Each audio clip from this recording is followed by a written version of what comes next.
Hello everyone, good afternoon and a warm welcome. We are Genome, the leaders in genetic testing in India. February 28th is Rare Disease Day, and this is a day dedicated to all those who've been affected by rare disease and also for all those who care for them. And there are over 7,000 rare diseases, and one of the main challenges that are seen in rare disease management is the accurate and timely diagnosis of the condition, and so that the appropriate treatment can be administered. So this diagnostic odyssey that a lot of people talk about is a very painful process which involves multiple years and multiple physicians, and this can be very taxing and painful for the patient. And but this diagnostic odyssey can be overcome with the latest tools in diagnostics and also the proper application of knowledge. So in order to shed further light on this process, we put together a panel of experts on rare disease. We'll be discussing the latest diagnostic trends and also treatment modalities, and also giving backgrounds about the different types of diseases. So we welcome you for this panel discussion, Care for Rare.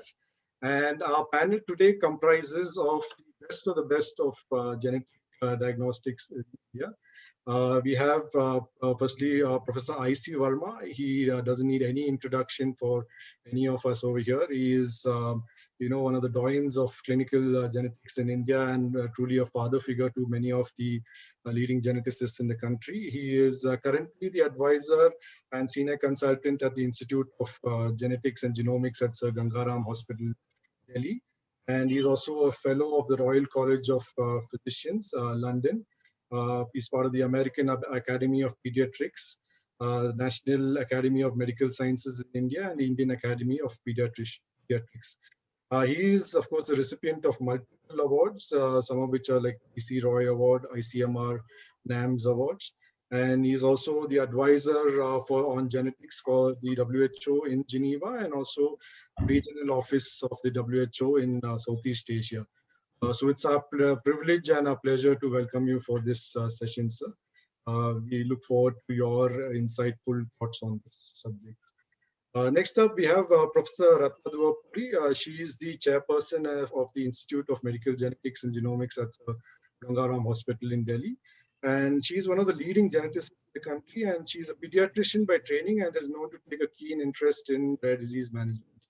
She has multiple publications and research projects ongoing in the field of genetics, including topics related to skeletal dysplasia, unexplained intellectual disability, and the use of next-generation sequencing for diagnosing rare disease. She's also actively working on establishing a registry for rare disease in India, and she's a recipient of multiple awards, including the I.C. Verma Outstanding Researcher Award 2019. He's also the member for Undiagnosed Disease Network International of the National Institute of Health, USA. Welcome, ma'am. Next up, we have Dr. Sudhita Bijania Mahe, a senior consultant and genetic metabolic specialist at the Institute for Medical Genetics and Genomics at Sir Gangaram Hospital, New Delhi. Dr. Sunita is the founding executive member and national coordinator of Indian Society of Inborn Errors of Metabolism, and one of the founding executive members of the Society of Fetal Medicine. Her current research interests include organic acidurias, molecular studies in Indian children affected with rare disorders, inborn errors of metabolism, neurodegenerative disorders. And she's also the author of publications and also book chapters on inborn errors of metabolism. Is definitely a specialist in the field. Last but not least, we have Dr. Veronica Arora, Consultant Institute of Medical Genetics and Genomics at Sir Gangaram Hospital. Dr. Veronica is a bright young specialist in the field of medical genetics, and she is an OBGYN by training and completed a DM in medical genetics from Sir Gangaram Hospital in Delhi. She's also a gold medal winner in that subject. And she also has multiple publications in journals and also posters on the topic of rare diseases and other disorders. So welcome all for this session, and thank you very much for agreeing to participate in this.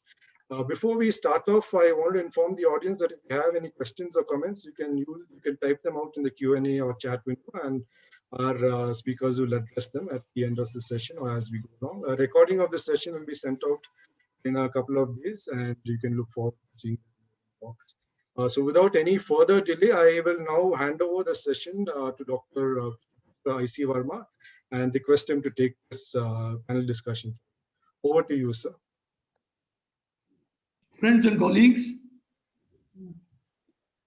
we present today a celebration of the Rare Disease Day and present to you the new era for rare disease diagnostics and therapeutics. The moderator has already given out the names of the faculty, so I'll start next slide. So the last day in February is noted as the World Rare Disease Day. So it started in 2008 in 18 countries. And now every year it is held in more than 100 countries. And on the left side, this charming lady, she is the ambassador for this year. And she has got the Algele syndrome. Next slide. Next slide, please. So the orphanage maintains a database of all the rare diseases. So now we have definite information that the range of in various countries is from 3.5 to 5.9% of the population having rare diseases. So in India, in the mean would be about 50 million. So there are 6,172 unique rare diseases, and about 70% of these are genetic, and about 70% are exclusively pediatric. But all this burden, about 4.2% of the diseases, which number is about 140 or 150, they constitute 80% of the burden. Next slide. So the definition of a rare disease is variable in different countries. So on the left side, you will find that it is a number per thousand, and that is what the WHO uses. So in the USA, it is 7.5, and then you see it goes down to different countries. And then we have the one per how many people, there's that less than how many. So that number is there. And then on the right side, on the last column, you have the number, total number. So if your country has more than, say, US has more than 200,000, then it is it has to be less than 200,000. In India, we have postulated that the number should be 300,000 and 2.5 per thousand, 10,000. That is like 1 per 4,000. Next slide, please. Next slide. So in India, the burden is high. We have a very high birth rate, 26 million. So we estimate that at least 1 million persons with rare disorders, babies are born every year, which include chromosomal disorders, metabolic disorders, thalassemia, muscular dystrophies, etc. Next slide. So to coping with this large burden, obviously you have to treat whatever is treatable. It is estimated that about 500 disorders are treatable, and the rest we have to reduce by prevention, by genetic counseling, carrier screening, prenatal diagnosis, etc. Next slide. Next slide. So here what the world's intellectual, one of the biggest intellectuals has said about prevention, that intellectuals save problems, geniuses prevent them. So the idea is we in our country also should focus on prevention. Next slide. But the most important step for all these activities is an accurate diagnosis. You can have a clinical diagnosis, you can have a laboratory diagnosis. Next slide. Now the diagnosis has become easier and cheaper because of the technology of next-gen sequencing. So when the new the Human Genome Project was started, it cost $2.7 billion and took 6 to 8 years to sequence the whole human genome. While now it costs about $500, and the record that has been set is 13 hours by Kingsford. So no other technology or material has decreased the cost by 500,000 times. Next slide. So this has been a very dramatic event, and Hahnemann and Weizsäcker, who was the president of the American Society of Human Genetics, he said this is the most powerful diagnostic tool that have been developed in medicine since the X-rays. Next slide, please. So now, in fact, we get a situation of reverse phenotyping. Earlier, we used to have a patient comes to us with a phenotype and we do the molecular diagnosis. Now the patient comes with a report, he has a molecular diagnosis, and we now try to find out his phenotype. Next slide. Next slide. So the Odyssey, so now the Diagnostic Odyssey, it used to take years to really get a diagnosis for these rare disorders. But now it can be done in a much shorter time at a much cheaper cost. So once you find the diagnosis, you reduce the medical expenditure on unnecessary tests. Now, then you start exploring the therapeutic options because there are always possibilities of therapeutics. Then you can get the prognosis, you get the risk of recurrence, you get prenatal diagnosis, and it often leads to advancement of knowledge of even common disorders. Next slide. Next slide, please. Next slide. Stuck. So each case, when you make a molecular diagnosis, this is my request to all scientists, to all clinicians, examine the mutation and examine the gene that is there and find out where in the gene the mutation has occurred and evaluate if it can be amenable to molecular therapy, whether by antisense oligonucleotides or by CRISPR editing, because this coming, the CRISPR and other editing technologies will be very commonplace in the next few years. Next slide, please.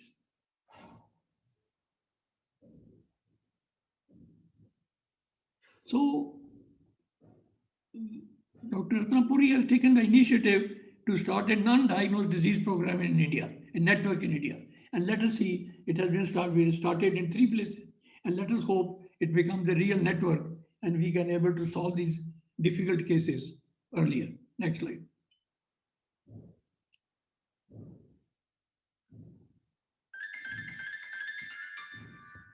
So if you look at the OMIM,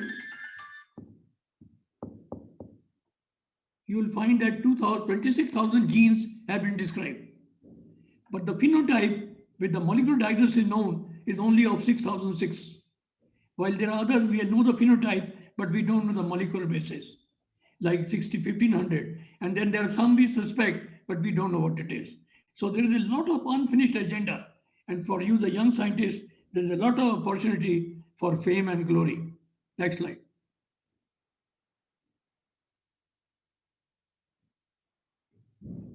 So the central dogma in genetics is that the DNA makes RNA and the RNA makes protein and the protein makes money.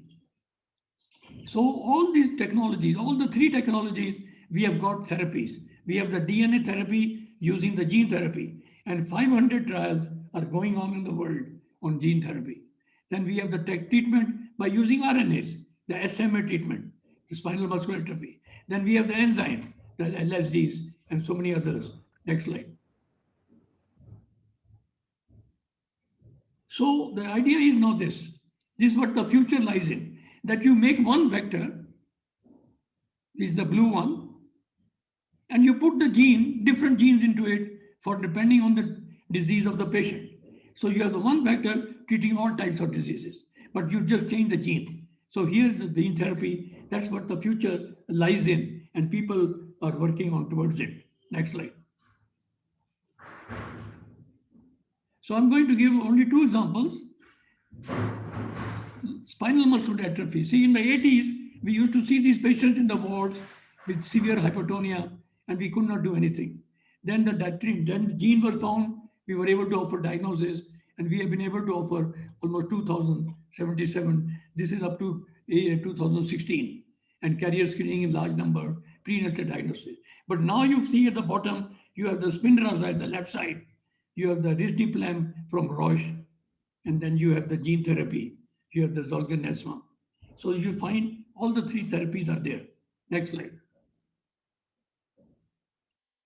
So this is my favorite, that here were these 2 physicians working with a rare disease called the homozygous hypercholesterolemia with these pads of fat. And they not only diagnosed that what the disease is, what is the cause, and they also found the treatment using statins. Next slide. So by working on this rare disease, they have saved millions of lives around the world. Next slide. In the burden of homozygotes, the familial hypercholesterolemia, if you see the middle one, you find that 1 in 350 people are carrying a mutation. And this is based on the work done by Dr. Puri in Apollo Hospital. And if you can calculate from there, there are 34 million people with hypercholesterolemia in India, and homozygotes are born. And we did a study, Dr. Sani, our cardiologist, with 700 acute MI patients, and he found at least 15% of the acute MI in the young persons may be potentially having familial hypercholesterolemia. Next slide. So the government actually made a national rare disease policy, and this was finalized in 2017. I chaired one of the committees, but then this policy was dumped, and the government said we must have a new policy because they did not consult the states. But the basic issue was that in the policy they had committed 100 crores of rupees, and they could not find the money. So a new policy has been made, and which they are now inviting comments from the public. So they divided 3 classes of treatments. One was a one-time treatment, like an organ transplant. Then there is the lysosomal storage disorders, the ERTs, and then there are the small molecules. But then fortunately also, there are the charitable program by the companies. Now with the increase in the health budget, we hope that some treatment may be offered. But at the moment, the only recourse the patients have is to go to the court. This is the Brazilian way. The Brazil also sanctions the budget, but they don't get it unless. So in India now, the courts in Delhi, in Karnataka, in Jabalpur, in Kerala, they have all sanctioned treatment for patients because they went to court and asked for it. Next slide. So next slide is the last slide. All that we ask, that those with rare disorders be treated on par with those with common disorders. Ultimately, each one has a share. Each one has a right to health and a right to the money that is there, which should be shared. So now Dr. Ratna will tell you about the enzyme therapies in the lysosomal storage disorders.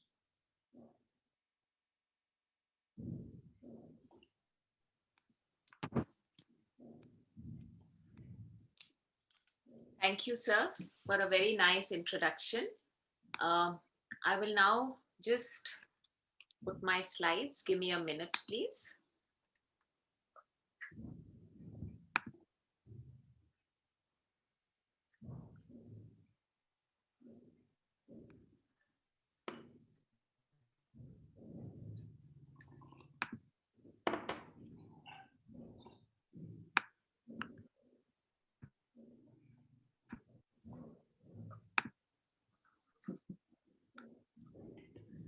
So what I'm going to speak about today is, can you hear me? Yes, ma'am, we can hear you. Please go ahead. Okay, thank you. Thank you. So what I'm going to speak today about is the need for a correct diagnosis, taking lysosomal storage disorders as an example. Now we know that you've already been introduced to the concept of a large number of rare disorders. 80% of them are genetic. And within that, we have lysosomal storage disorders, which are nearly about 50 odd disorders. And what I show you on the screen is just a few of them. It's impossible to list all 50, but these are the common ones which have been identified in a study on newborn screening. But these are the common ones that we do see routinely in our clinic, like Gaucher, MPS 1, metachromatic leukodystrophy, the various other kinds of MPS, Fabry, Pompe, Krabbe, etc. So patients with rare diseases actually search for a diagnosis for years. It is a diagnostic odyssey, the concept of which was introduced by Professor Verma previously. And if the diagnosis is delayed, the symptoms obviously would advance because these are all progressive disorders, and accordingly, the care gets impacted. And because there are so many disorders, and we may not have seen every disorder within our short span of a career, it is important to approach all of them with a specific approach. And thereby, as for any disorder or as for any branch of medicine, we start with the history and pedigree analysis. And the latter is very important for genetic disorders. You can see here, I have shown you two pedigrees. The first one is of an autosomal recessive disorder like MPS 1, etc., where we have 3 affected siblings in the family. The parents are consanguineous. But of course, the parents may not be consanguineous.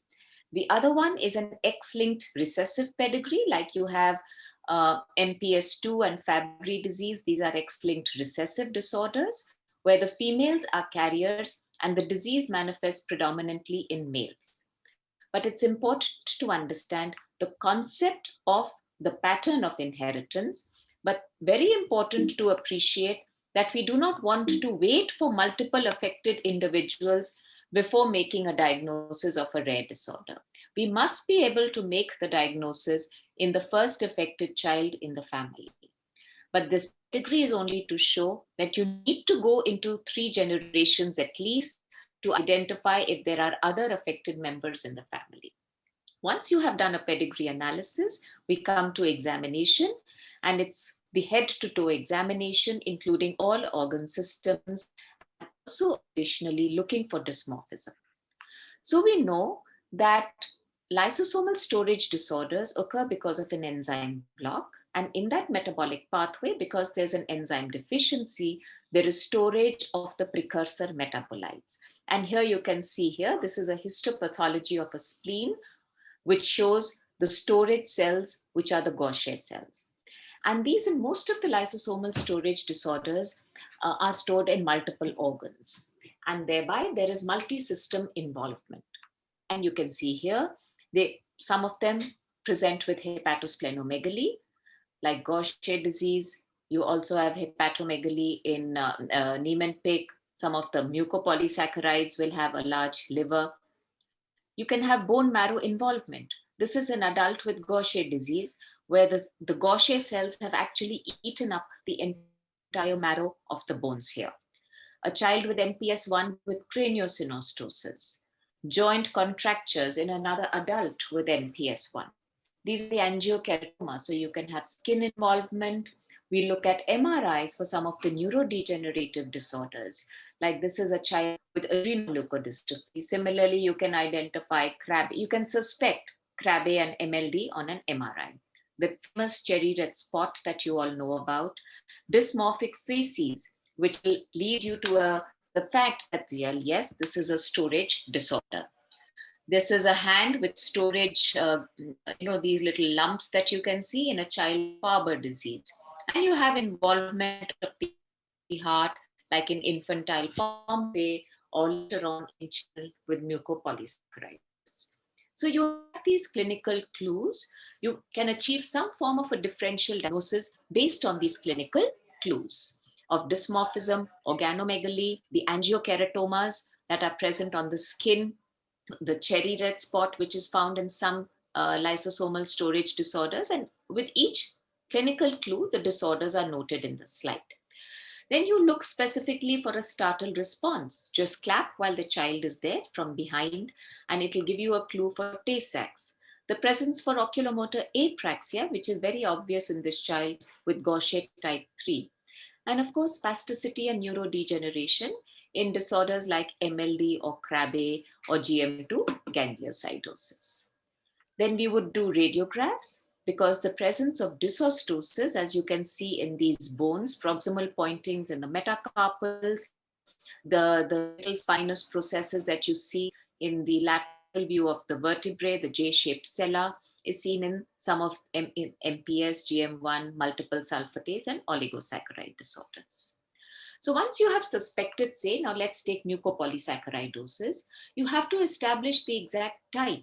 Now look at this family. Their first child, they made a clinical diagnosis, the primary care physician, of MPS.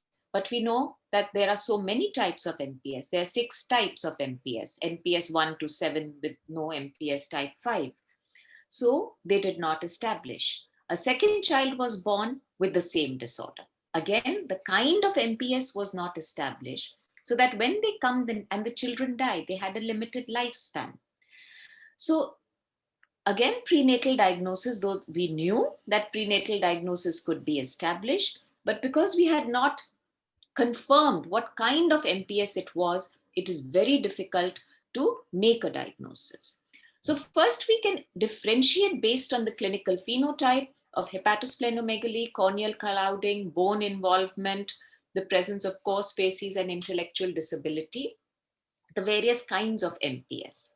We can do the same for some of the sphingolipidosis, which is GM1 gangliosidosis, GM2 gangliosidosis, Gaucher, Krabbe, Niemann-Pick,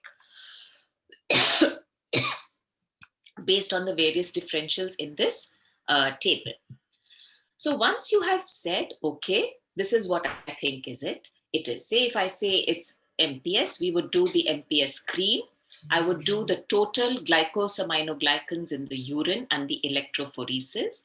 If you think it's an oligosaccharide disorder, you would look for urine oligosaccharides. If you think it's Gaucher or Niemann-Pick, you would do the blood biomarker, which is the chitotriosidase. There are other biomarkers, but this is what is available in India. Then depending upon the specific symptoms, the results of your screening test, you would narrow down the possibility and do the specific enzyme. So if you think it's MPS1, you would do the MPS1 enzyme, which can be done either on a filter paper sample or on a blood sample sent in a heparin vial. The filter paper sample has a big advantage because it can be sent across various states. It is stable. You have to air dry it, collect it on a newborn screening filter paper, allow it to air dry, and then send it to the laboratory. Of course, collection of the sample, like we are careful for newborn screening, is very important in these cases. And finally, if you have confirmed your clinical diagnosis by the enzyme test, it must be confirmed by the gene analysis. So if your enzyme for MPS1 is deficient for your patient, we need to do the molecular test for the MPS1 gene, and that makes the final definite diagnosis for that particular patient. What is the need for a definite diagnosis? Treatment, that is the first thing. There are many disorders that are now treatable, and treatments are now approved at a very fast pace. It took 10 to 15 years to make the first enzyme replacement therapy for Gaucher, but subsequent ones for MPS 1, 2, 4A, 6, Fabry, and monocytosis came up much earlier. We also have treatment for disorders of cystinosis, NCL type 2, and Wolman disease. It also helps for counseling for risk of recurrence. You saw the previous pedigree. Most of these disorders, as I told you previously, are autosomal recessive. So you have to, and if they're not recessive, they are X-linked. So they all have a risk of recurrence in the subsequent pregnancy. So you have to counsel the family about this and prevent the repeat of the disorder by prenatal diagnosis. And this can only be done if you have an enzyme and a molecular diagnosis for the affected child in the family. Also remember, the other family members are at risk of being carriers for the same disorder, and you must counsel the families to check for the carrier status by looking at the mutations. It is not very correct to do the carrier status by enzyme testing. Now, what happens if you don't treat these disorders? I've taken Gaucher as a prototype. There is progression of bone disease. The spleen has to be removed because they become cachectic and they have bicytopenias. They can have erosion of the bones as well as the bone marrow. But if you treat these patients, like this young child who came looking very sick with failure to thrive and massive splenohepatomegaly and weak bones with anemia and thrombocytopenia, and finally on ERT, she's a young girl attending school with no problems at all. All these disorders have multidisciplinary management, and that needs to be looked into.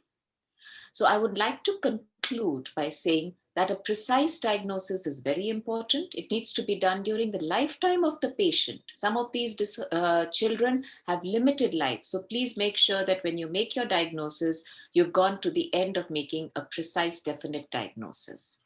For the patient, it's important for treatment, and early diagnosis has an impact on good outcomes once we initiate management early.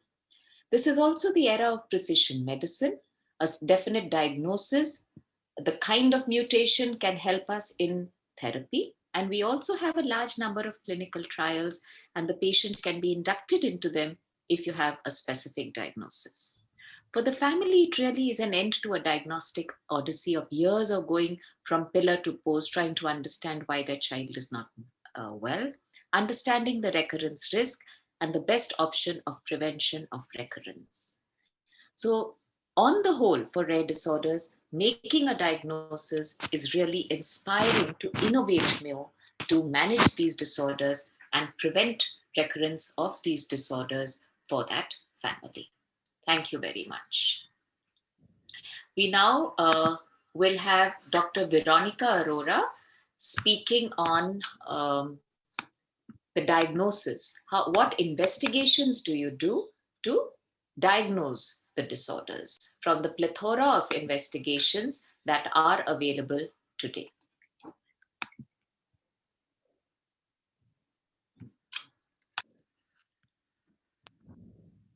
I'll just share the screen. Give me a minute.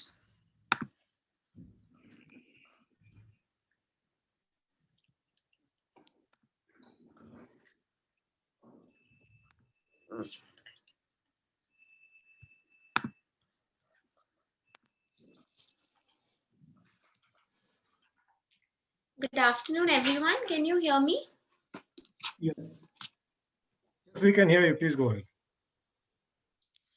Thank you, sir and ma'am, for making my job very easy and covering a lot of the diagnosis part. And thank you, MedGenome, for putting this event together.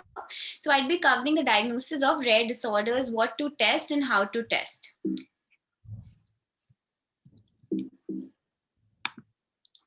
So when a patient comes and you suspect a genetic disorder, there are these 5 categories of genetic testing that we should keep in mind. First is the basic laboratory workup. Then we think of enzymatic assays for disorders for which they're available, followed by metabolic testing for inborn errors of metabolism, then chromosomal array or karyotype, and then single gene disorders. And category 5, which I'll be discussing, includes the disorders which cannot be tested in the first 4 categories.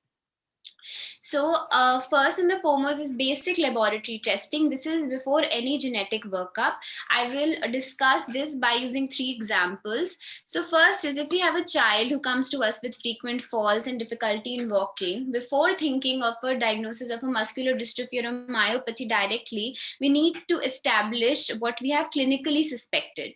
So we do a CPK, NCV, EMG, and based on those, we decide what genetic test we want to order.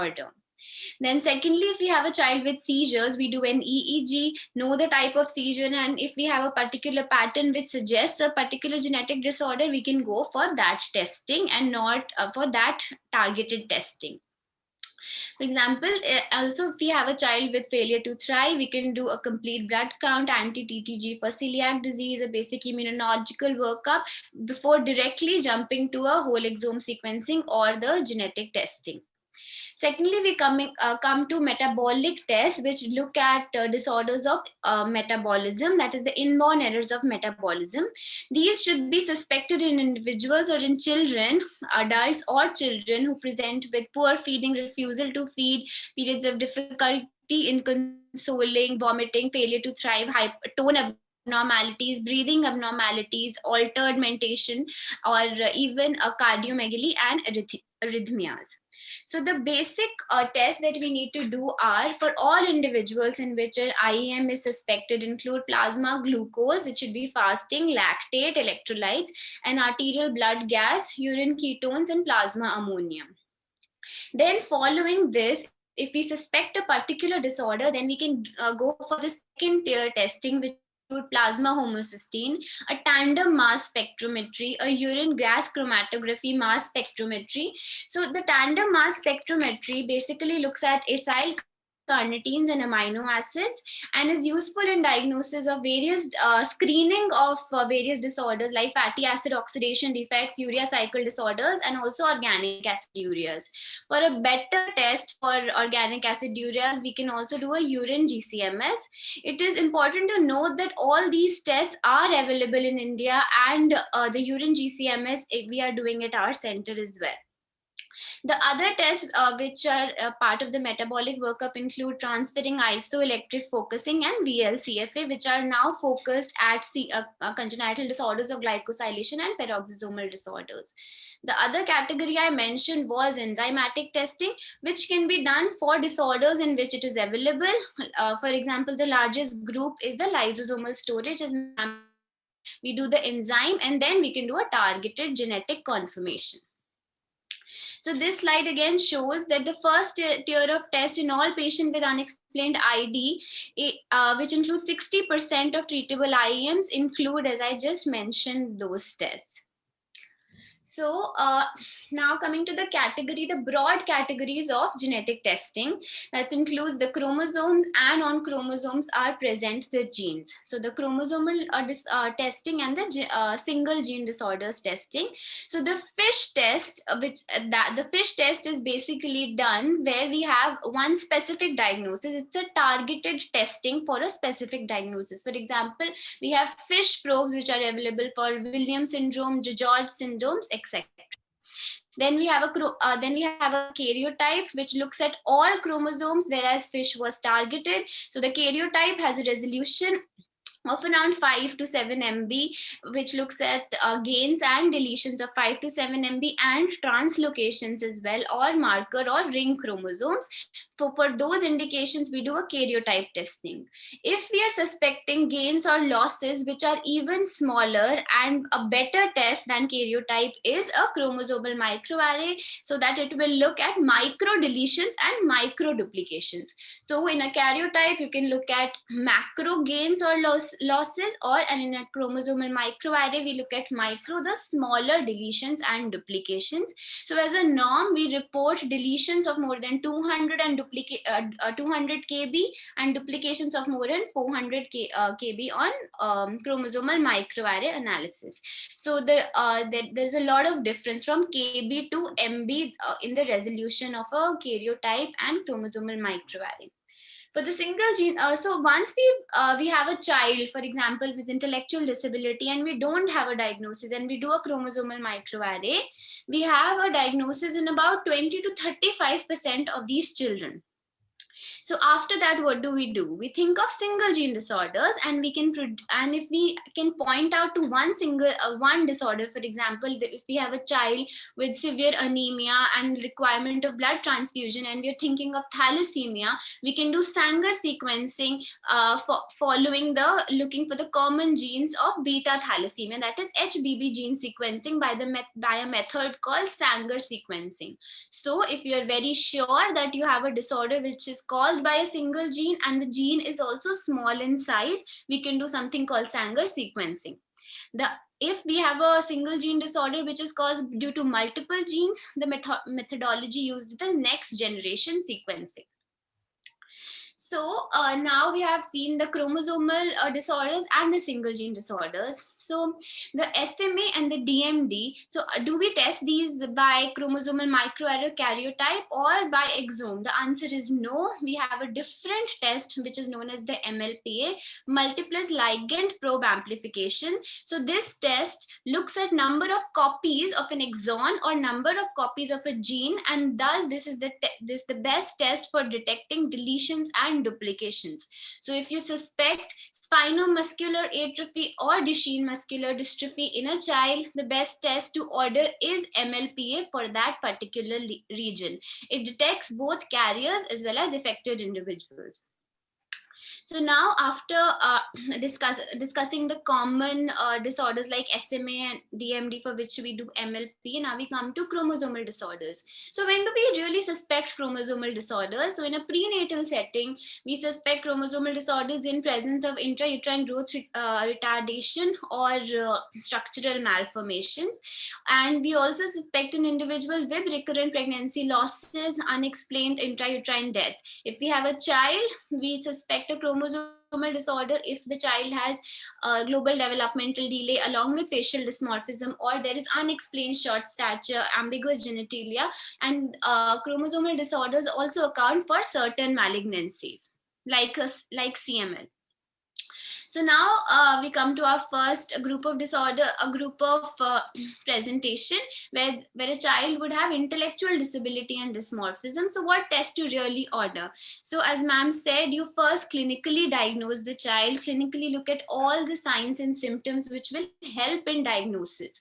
So if you have a clear-cut clinical diagnosis, you order targeted testing. For example, we have a child here with hypotonia and cat-like cry. So this cat-like cry is very distinctive, along with this round face, low set ears, epicanthic fold of Credusha syndrome.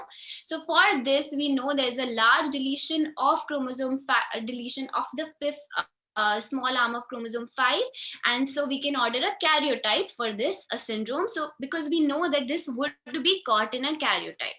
But if we have some syndrome with facial dysmorphism and global developmental delay, and there is a lot of mid-face hypoplasia, low set ears, synophrys, and we really do not know what this syndrome is, because a lot of children do present with global developmental delay, seizures, autism. It's a rather common phenotype, but we cannot really pinpoint which syndrome it is.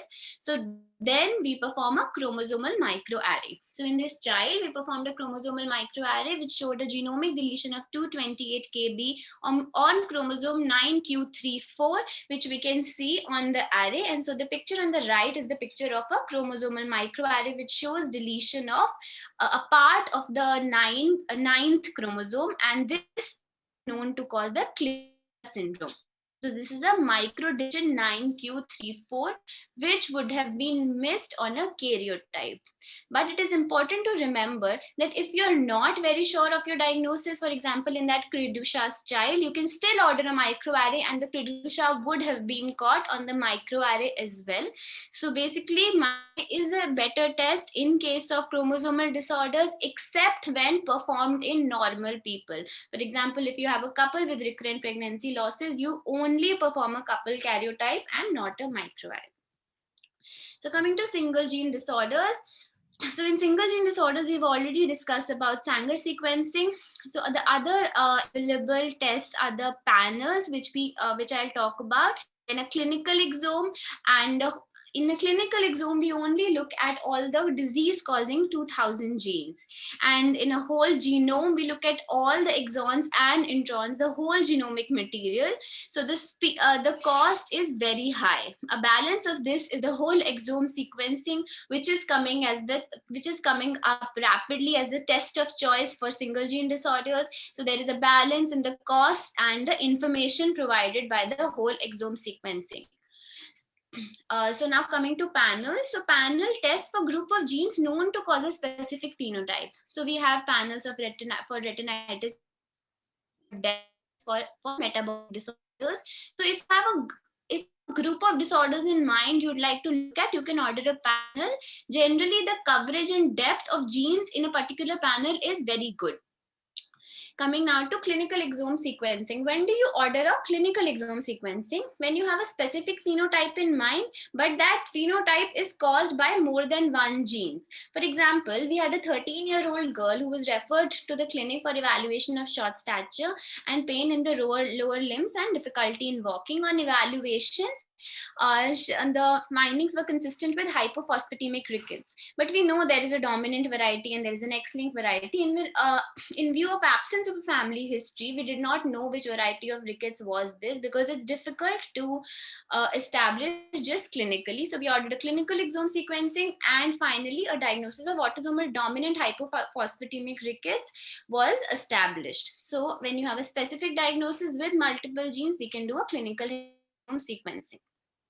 A whole exome sequencing is generally ordered when the phenotype is very non-specific. For example, in this fetus, we had a consanguineously married couple, which points towards a single gene disorder as well. There was ventriculomegaly, Dandy-Walker malformation, and multicystic dysplastic kidney. So we could not put this fetus into one particular disorder. That's why we ordered a whole exome sequencing, which confirmed that the fetus had a homozygous mutation in the FKTN gene consistent with the Walker-Warburg syndrome. So now coming to whole genome sequencing, this is more of a test which is not routinely done and is ordered on research basis when the family really wants an answer and all other modalities have failed to work and give a diagnosis. This is also a pathway for gene discovery. So we recently published this paper in a JASN journal in which there were two families with recurrent renal agenesis, and in this family, mapping and performing of whole genome sequencing, we found a new gene BRA, which was not earlier described to cause bilateral renal agenesis. So after performing whole genome sequencing, we found this new gene. The whole exome sequencing earlier was negative. So genome covers much more. The coverage of genome is better than a whole exome. So after we have performed all the chromosomal disorders, we have performed all the single gene disorders, are there really any disorders still left which we could miss and which are genetic in nature? So there are three categories of disorders. One is the triplet repeat disorders, in which the common ones are Fragile X, myotonic dystrophy, Huntington choreas, and SCAs. So for these specific disorders, we can perform the triplet repeat PCR. The other group of disorders is the imprinting disorder, which have a parent of origin effect, and the common ones being the Prader-Willi and Angelman syndrome, and Beckwith-Wiedemann and Silver-Russell syndrome. And they can be diagnosed by the most sensitive test for this group of disorder is the methylation specific MLPA. The SNP-based chromosomal array can also detect a large chunk of the imprinting disorders.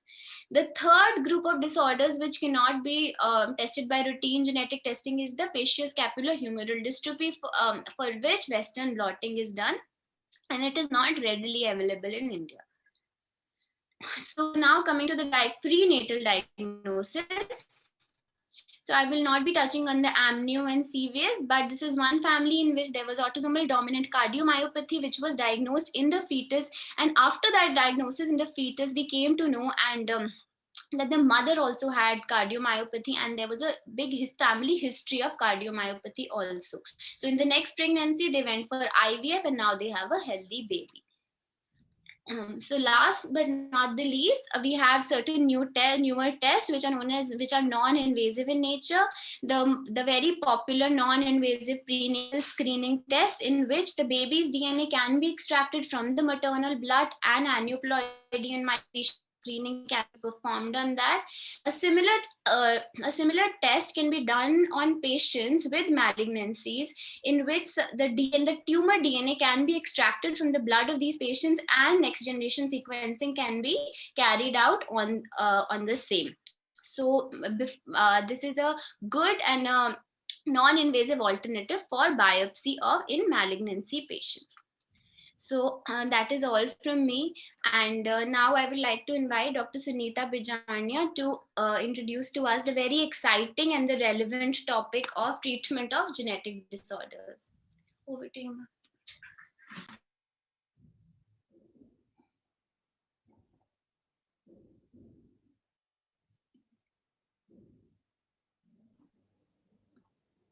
ma'am. Good afternoon, everybody. I thank MedGenome and for the opportunity. I'll just give me a minute. I will be sharing my slide.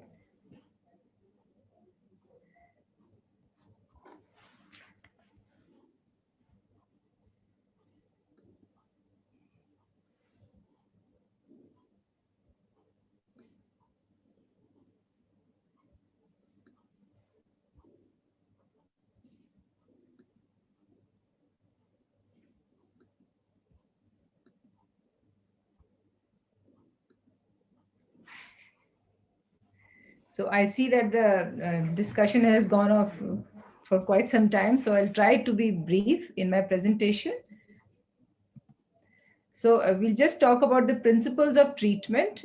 We all know that there are two kinds of treatment, or there are two strategies. One is, of course, the continuing with the standard of care, which in genetic cases is usually a multidisciplinary approach with supportive treatment, with therapies, as well as some pointed, targeted treatment because of the symptoms. It could also be surgical treatment, which could be either corrective or just palliative. So, but when we talk about specific treatments, there are essentially lots of modalities employed to treat such disorders, like any other field of medicine. So, so the treatment could actually aim at avoidance, which is in cases of some metabolic disorders like hereditary fructose intolerance or galactosemia, where you have to really avoid the offending agent. Or it could be restriction of something in the diet or somewhere else, such as which is the case in PKU and other metabolic disorders such as urea cycle disorders. And then also replacement, or basically giving the end product or the enzyme. So some simple methods of treatment are usually like in the biotinidase deficiency, you simply have to give biotin, or in cases of, say, congenital adrenal hyperplasia, you give steroids. So that's how the treatment is done. Sometimes we need to give supplementations, such as with the vitamins, in cases of, say, paradox independent epilepsy or other metabolic disorders. So in terms of replacement, there could be replacement of the enzyme, which is also called enzyme replacement therapy, or it could be done via organ transplantation. I'll be discussing more of it a bit later. So when we talk about levels of intervention in genetic treatments, we really have to start with the gene, like what Dr. Verma has already said. So here is the gene, which consists of the exons and the introns. It is part of the DNA. So there could be some interventions at the level of the DNA. You could give the gene, which is called gene therapy, or the intervention could be at the level of RNA, where we have lots of examples now with the antisense oligonucleotides. Or the intervention can be at the level of the nascent protein or even the mature proteins, and then basically going down the path with the various metabolites. So since inborn errors of metabolism is really leading the way in terms of genetic treatments, we'll just talk more about them. And this is a very simple diagram explained very well by Dr. Joe Clark, where really the metabolic disorders are biochemical pathways interrupted at various levels. So a substance enters some compartment, it continues to go through various compartments, through the intermediary steps, and finally reaching up to its final destination. So the treatments, therapeutic approaches in these metabolic disorders can start at the level of the substrate, which is at the first initial level. You can reduce the load of such metabolite which is not getting metabolized or is accumulating in the body, or one could basically correct the product deficiency by giving the enzyme, or it could be reducing the metabolic the pathway takes a separate route, and thus along the way making toxic metabolites such as ammonia or succinyl acetone. So things can be done to reduce these toxicity. One could also treat children by stimulating the residual enzyme activities by cofactors and other kinds of treatment. And then, of course, we'll also talk about, Dr. Ratnapuri has already talked about the enzyme replacement therapies. So this is just a small table to give you a glimpse of how the treatment is done for at least the metabolic disorders. So many of the metabolic disorders have the large base is the dietary treatment. So as you can see, I have also mentioned hypercholesterolemia, like Dr. Verma has said. So one of the basic steps is to reduce the saturated fat intake in the diet. Of course, not every metabolic disorder is amenable to dietary restrictions or specific dietary management. But I must say that now we have ready access to all the specialized dietary products here in India. And Pristine has come a long way. It is really a pillar for us, enabling us to treat so many dietary management of IEMs. So I just want to give one example of a disorder, tyrosinemia type 1, where we use dual strategy of substrate inhibition as well as supplementation. So basically, tyrosinemia type 1 occurs due to the disruption or blockage of the last step of tyrosine catabolism. And because of the metabolic block at the last step, there is accumulation of the proximal metabolites, which includes succinyl acetone, which is very, very toxic to the body. So in the treatment strategy, what one does is to create a block proximal to that metabolic step, which is by a drug called NTBC, which was usually just a pesticide, but it is very effective in creating this block proximal to the real block, and thus eliminating the production of the harmful metabolites. Now, by doing this, the disorder is then converted to the tyrosinemia type 2, where there is accumulation of tyrosine. Now, this can be then very efficiently handled by dietary modification. So one restricts the natural protein intake, which would contain tyrosine, and then supplement the child with a supplement which contains all the amino acids and protein except the tyrosine and phenylalanine. So this is effectively done by the special diets that are now available. So this is a very standard of care now, and it is widely available in India. Other than the diet, there are lots of vitamins and cofactors which can be given in certain disorders, as are present in this slide. So when we come to replacement therapy, we all think about enzyme replacement therapy. Of course, there could be a replacement of hormones as well, and also certain other disorders. So enzyme replacement therapy is really expensive, and it has come because a lot of research goes into it. The drug that is the final product that comes is really expensive, and that's why it's not readily available for us. We are eagerly awaiting for the national rare disease policy to come up, and for the government to stand up and to start supporting all our patients who really need this therapy.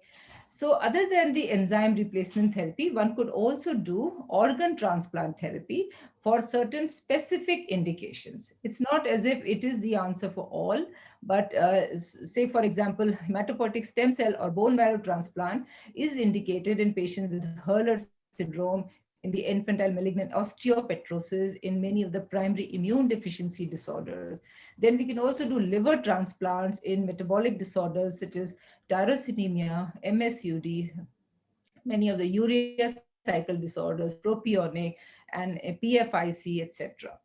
Then sometimes we need a combined liver and kidney transplant, say, for example, in cases of methylmalonic acidemia or hyperoxylureas. Then coming to some newer treatments such as the cell therapy. So CAR T cell has really changed the way treatment has come. It's only been a few years. One could also look at hepatocyte cell transplant as a short-term treatment, waiting for other organ transplants. Then we come to the most exciting category of treatment, which is the genetic therapies. Dr. Verma has given you a glimpse of that already, but maybe one or two slides for that. So RNA-based therapies are now a reality. We are very excited about that. So there are at least treatment for a few patients with Duchenne muscular dystrophy, where the the strategy of exon skipping is being utilized to make the disorder less milder, I mean more mild than what it is, because the out of frame deletion is then converted into an in frame deletion, thus leading to production of some protein which is abridged but yet functional. So likewise, there is also the antisense oligonucleotide therapy for SMA that Dr. Verma alluded to, the Spinraza, which is acting on the spinal motor neuron 2 gene to make it more functional.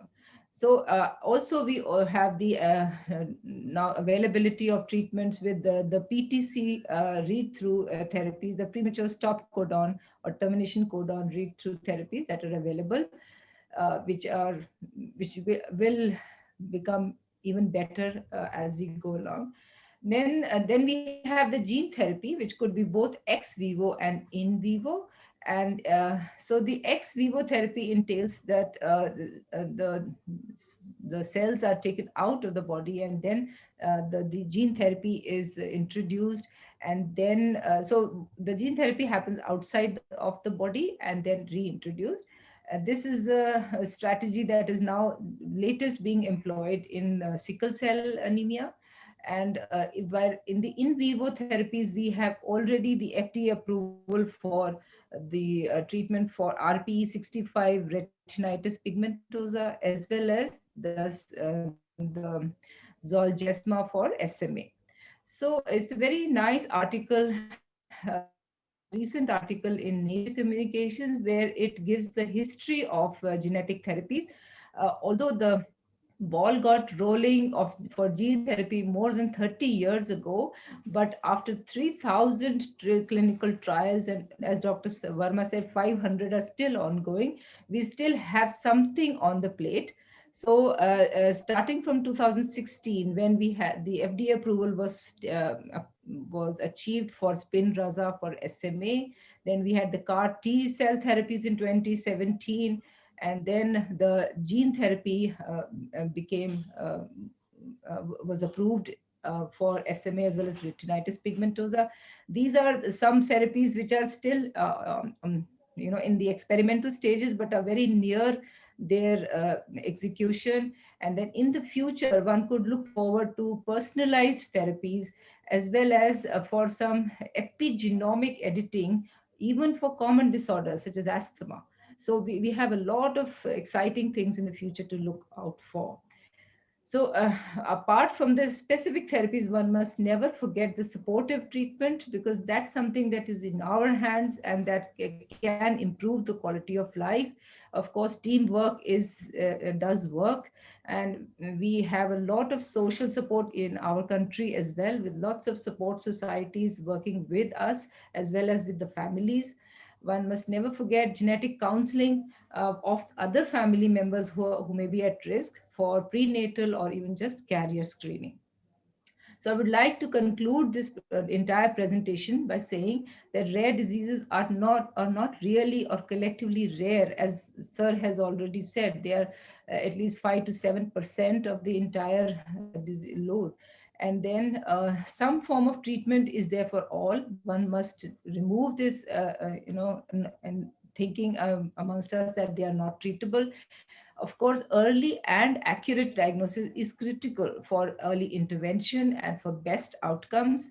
We must suspect at least the treatable disorders. We should never miss a treatable disorder wherever we see patients. And we, of course, keep on trying, keep on exploring new avenues, new vistas for treatment. And another practical point is, we may not be able to save all the children, but at least one should think or be aware that one should save blood, urine, other specimens from the child. That is mainly to help the family for any future preventions. My acknowledgements to all the doctors and staff at our department in Sir Gangaram Hospital, to MedGenome, to all the patients and families, and all the support societies. And wish you all a very happy Rare Disease Day. May everybody be healthy and happy for their entire lives. Thank you very much from all of us. So I'll Yeah. stop sharing now. So thank you very much, Dr. Sunita, for the talk, Dr. Ratna, and Dr. Veronica, and Dr. Professor Verma. I want to invite the audience, if you have any questions or comments, please use the Q&A window of the Zoom interface. So our panelists will address them to you. We had received a couple of questions in the registration process. And I just wanted to check, Dr. Sunita, if you'd like to address some of them here, or is there something that I can pick up? I think we've tried to address a few questions in our presentations. Like somebody was asking about the difference between clinical exome and whole exome. So Dr. Veronica has addressed this. A few of them looked as if we could actually answer. So if there's any other burning questions, we are very happy to answer. Yeah, I think there's one burning question, I think, which everybody wants an answer to. Maybe Professor Verma can throw some light on it. So somebody has asked, how and when will the national program for rare disease be formulated? How it will be, or I'll let Dr. When will it be? Yeah. so the national policy is now formulated. It is available on the website for comments. Actually, it was the last date was given February 2020, but it's almost a year now, but no further action is being taken.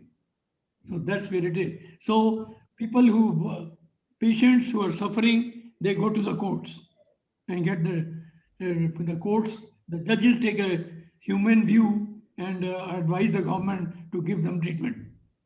So that's how the situation is at present. There are some number of programs in the government which people are entitled to, like up to about 15 lakhs can be given for one-time treatment, like bone marrow transplant or an organ transplant. And there is some Prime Minister program. Most of them are for the below poverty line people. So that is another rider on this help from the government, that if you have to be below poverty line, then only you can get those. Is there any timelines that you can think of in terms of the policy coming out? I don't know. I have not been involved because now it's almost a year. I think these parent groups have to be very strongly interact with the health minister. So any other comments from the other panelists? Anybody else?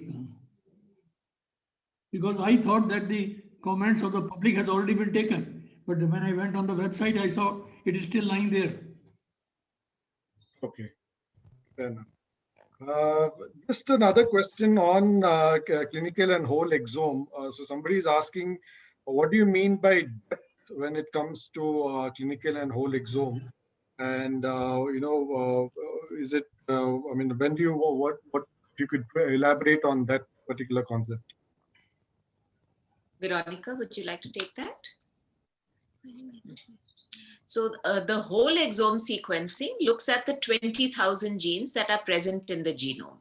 So if you have a diagnosis you are not clear, like you have a child with intellectual disability or a child with neuroregression, but you know it's a broad group, but within that you're not sure which gene it could be, because like an intellectual disability, it could be one of 700 genes, you would order a whole exome sequencing. But a clinical exome is all the omomorbid genes. So we know the function and disorders associated with about 3,000 genes or so, 3,000 or 4,000 genes. They could be dominant, recessive, or X-linked. So these are in the panel of a clinical exome. So if you're very sure, it's like another panel, you know. So if you have a child, say with tuberous sclerosis, these are large genes.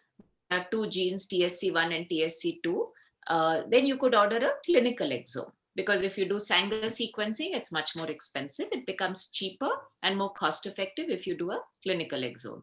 Or you have retinitis pigmentosa or some retinal dystrophy, you could do the clinical exome, or you could do a panel for inherited retinal disease. The advantage here is because there are fewer genes, the coverage is better.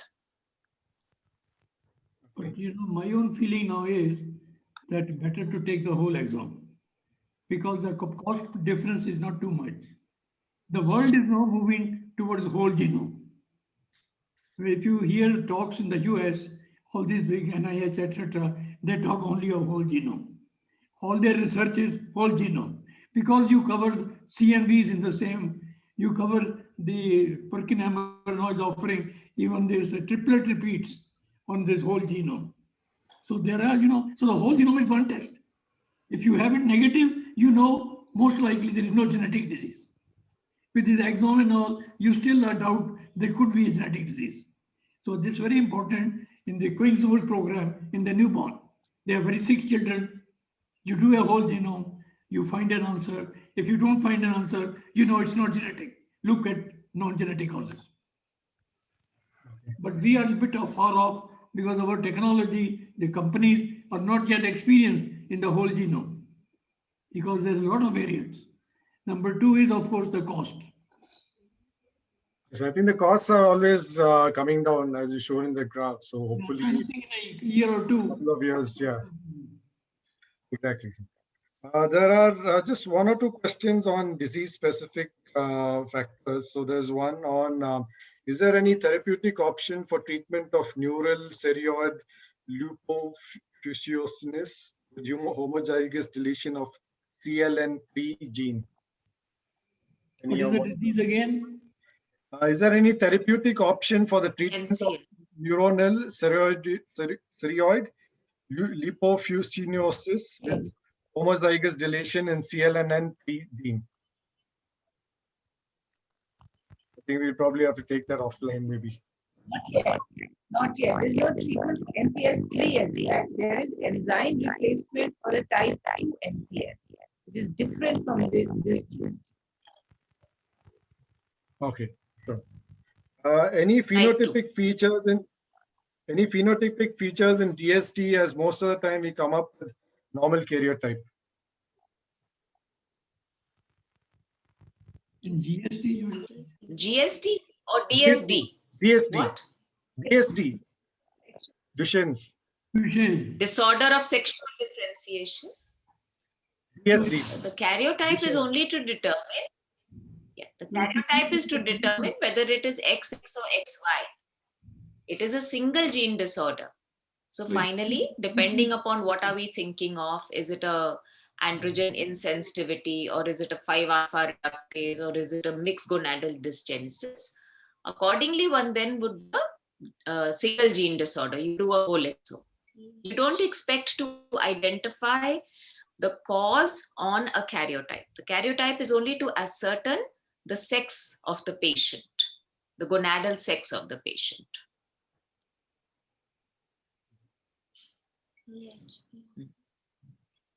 We've got one question here.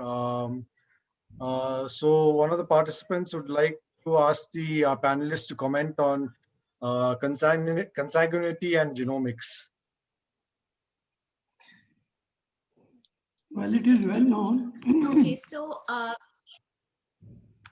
Okay, go ahead. sir, please go on. So it's well known that consanguinity would bring the recessive genes together. So the incidence in the general world of consanguineous marriages, which are of a short-term nature, it's not going on for centuries. It's only 1 or 2 generations.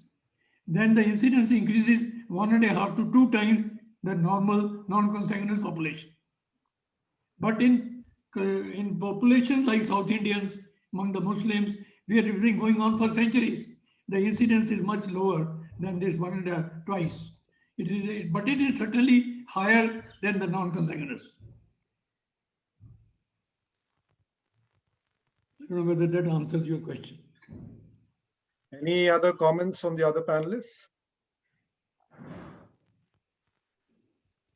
Consanguinity is the recessive, but not the X-linked or the dominant.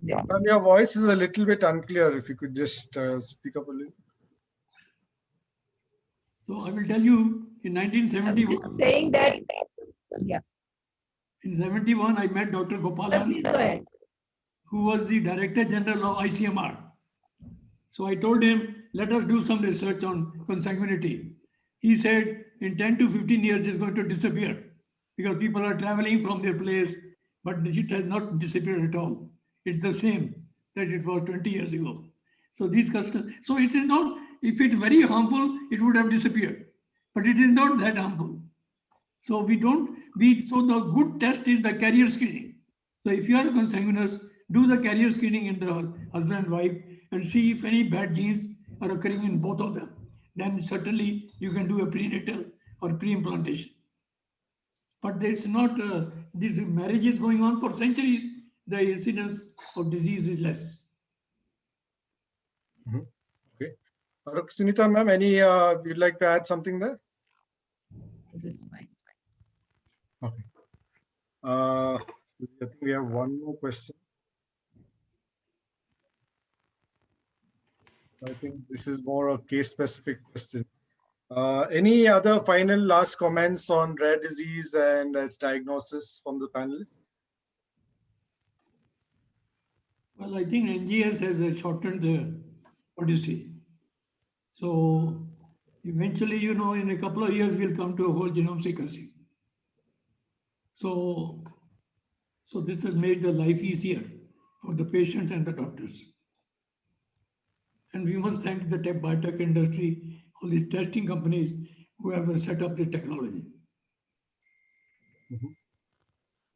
Any other final comments? And I think it's important to take forward a definite diagnosis, because if there is no treatment today, there is always management, and treatments are coming up at a fast pace. So we can only follow up treatment if you have a definitive diagnosis. So I think that's the key to everything, the key to advances, the key to the future of our patients with rare disorders. And I think we must keep the hope alive, even amongst our patients. One should not, just say that there is no treatment, go home. One should, try to do something about it, like Dr. Ratna has said. Yes, ma'am, that's pretty right, actually. We should try to do something about it. Dr. Veronica, any final comments from you? Yeah, I would just like to add that these rare disorders might be rare for us, but for that family, that's the child is all they have. So we should always give them hope. And this is a very exciting time in genetics when we have so many treatments that are coming up. So the diagnosis and the awareness about these disorders is very important. Thank you.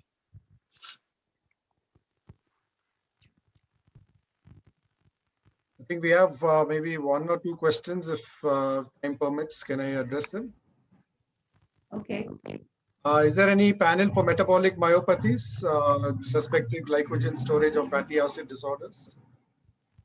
Should do a whole exome sequencing. Okay. See, when you're doing a panel, you don't know if there's a new gene which has been incorporated in the panel. So with new genes being identified at such a rapid pace, it's best for these groups of disorders with large genes to do a whole exome. I think the final question for today is, a person is asking, we often get inadequate clinical details of variant analysis and interpretation given this scenario. How do we interpret rare disease variant analysis? So there are guidelines, the ACMG criteria for interpretation of variants. So we would all like to encourage all the pediatricians to go and read those. And those guidelines really help in the characterization of the variant. And as much as possible, phenotype the child. So that is where the key lies of the variant interpretation. Okay. Thank you very much. So I think, so we'll wind up this panel discussion now. So I'd like to thank Dr. Sunita for helping us set up this session, and also thank you to the panelists, Professor Verma, Professor Veronica, and all for taking time off and giving us this talk on this very important topic. And hopefully our audience has taken away a lot of learning from this session. And also a special thanks to the audience for registering and attending this session and being part of this whole exercise. And if you have any further questions or comments, you can always write into us at our ID diagnostics@medgenome.com, or give us a call on our toll-free number, and we'll be more than happy to address them and also provide you with all the support that is required. So once again, thank you very much, everyone, for this time off for this session. And we hope to see you for the next round of webinars from our side. Thank you very much. And I will end this session now. Thank you. Thank you.